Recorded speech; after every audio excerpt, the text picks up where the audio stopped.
Это у нас вот юридическая клиника. Здесь начинается помощь, которая часто становится бесценной от юристов, практикующих адвокатов и нотариусов. Все на безвозмездной основе. Вся юридическая помощь и сопровождение, оно бесплатно оказывается на гражданам, естественно. С работой «Квартала» знакомит исполнительного директора Федерального фонда «Защитники Отечества» Юрия Хаброва. Он приехал в Казань, чтобы обсудить межведомственное взаимодействие по оказанию юрпомощи ветеранам СВО и семьям участников. Проекты, связанные с поддержкой членов семей, мобилизованных, действующих участников СВО, самих ветеранов, реализуются как? Реализуются. Здесь же работают волонтеры, и они оказывают защитникам не юридическую, а практическую помощь. Вяжем сети, собираем лекарственные травы.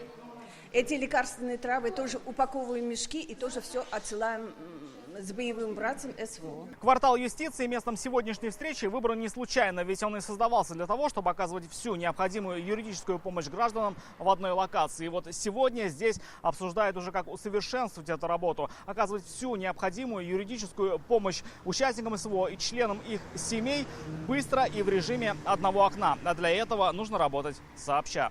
Наша задача сделать эту работу системной. Российский фонд работает с апреля прошлого года. За это время получили более 1 300 000 обращений и помогли 600 тысячам людей, нескольким тысячам в Татарстане. Более 3500 вопросов сегодня к нам запросов поступило именно по мерам поддержки. И, безусловно, это, конечно, юридическая консультация.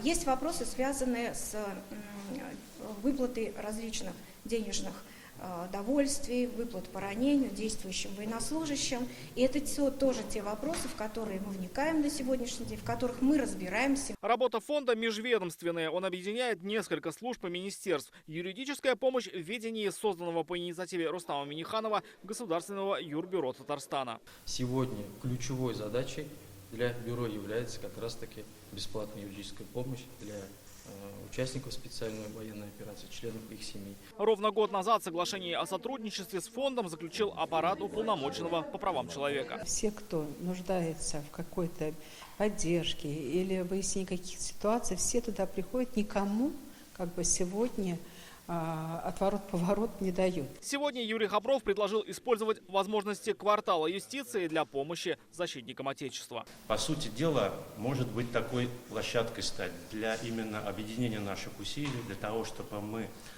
сближали наши позиции и в том числе учили и наших специалистов, и специалисты юридических служб учились бы на тех примерах, на тех конкретных примерах помощи людям, чем мы сейчас конкретно занимаемся. Пока же сотрудники Государственного юрбюро помогают ветеранам на базе фонда. За год они проконсультировали почти 600 участников СВО.